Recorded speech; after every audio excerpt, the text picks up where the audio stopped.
Have you ever noticed how the smartest people you know are often the ones who can't get out of their own way? They overthink, overanalyze, and just when success is within reach, they somehow manage to sabotage it. Perhaps the smartest person you know is you. Come on, it's okay. You can drop the humility just for a moment. Intelligence carries with it a secret enemy that lives within the mind itself, like a Trojan horse waiting to pounce. And here's the unsettling part. The brighter the mind, the darker and more complex the trap. Today, we're going to draw from philosophy, psychology, and spirituality to explore why intelligence so often leads to self-sabotage and how we can attempt to lock self-sabotage away for good. I'll drop my own humility for a moment, if that's okay, and give you a glimpse into my soul.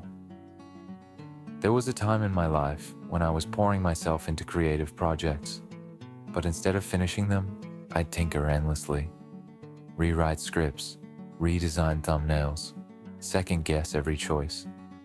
What looked like perfectionism was really self-sabotage wearing an intricate mask. My intelligence wasn't helping me. It was building excuses so elaborate they felt like wisdom. And the cost? Momentum, energy, opportunities that slipped away while I was stuck in my own head. Psychology has a term for this: cognitive entrenchment.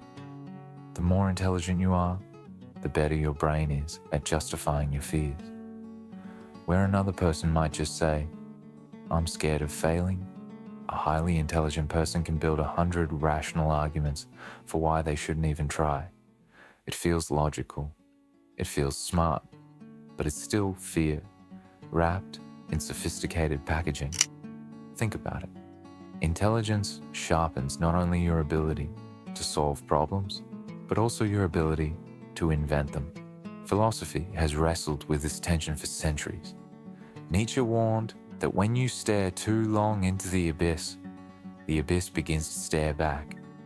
What he meant was this: the very act of deep reflection can consume you, trapping you in cycles of doubt and despair.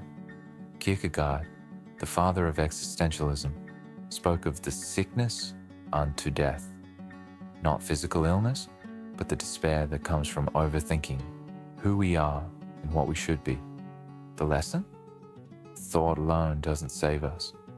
Left unchecked, it will sabotage us. Spiritual traditions point to something similar. Buddhism warns of the monkey mind, restless, clever, always swinging from one thought to the next. Hindu philosophy talks about the Maya, the illusion created by the mind itself, a net that even the most brilliant can get caught in. And if you've ever meditated, you know how the mind resists silence. It throws up thoughts, distractions, reasons to quit, self-sabotage disguised as productivity. The message is clear. Intelligence without awareness becomes a trap.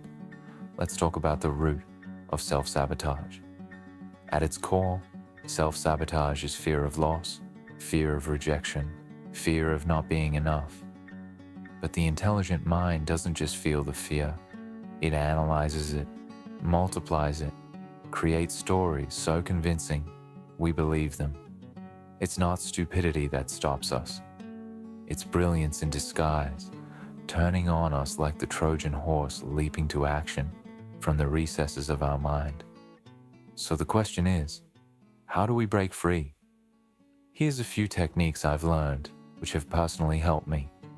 The way out isn't to abandon intelligence, it's to anchor it. Psychology calls this cognitive diffusion, learning to separate from your thoughts instead of getting caught up in them and taking them as literal truths. Often they are stories, not truths. Stoicism calls it premeditatio malorum, imagining the worst that could happen, so you see it's survivable. Basically, it's a method of building perspective. Spirituality calls it surrender, releasing the need to control every outcome. When you realize that self-sabotage is not proof of your failure, but proof of your intelligence misdirected, there's only one thing to do. Anchor your intelligence. Redirect that power.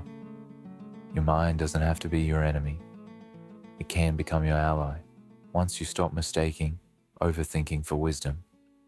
So the real question isn't, how smart are you? It's, can you stop your intelligence from turning against you?